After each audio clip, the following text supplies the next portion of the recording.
What lessons have you learned from the 2025 midterm elections that can be brought to the 2028 elections? Kasi parang nagbago yung attitude and behavior ng ating mga electorate, no? Dati, puro artista eh. Tsaka parang nag-iisip lang ngayon ng mga botante. Is that a factor, tingin nyo? I I think it's a factor, lalo-lalo na pabataan ng pabata ang voters natin. Sabi nga, tayong mga boomers, kasama kan Manny at ni Ed, Ay, hindi no? Kaya kasama. Hindi Paunti na tayo, no? Sayang nga hindi tayo napasama sa Gen X eh.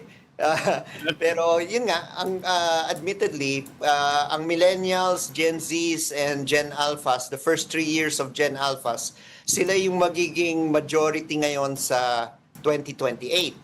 And ang tinitignan talaga nila, ano yung kinabukasan ba nila dito sa ating bansa? No?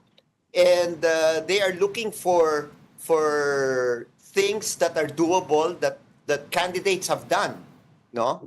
And that, I think,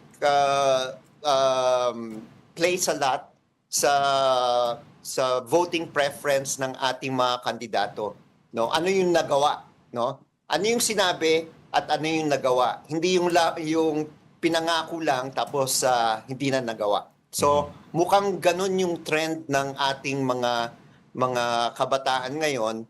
Kaya I think if you look at the results of Senbam and Sen Kiko, it was not only the youth that carried them, but even cross-section. So it included the boomers and the people who are a bit older than the boomers. And the question will be, of course, will that same attitude carry to the 2028 elections?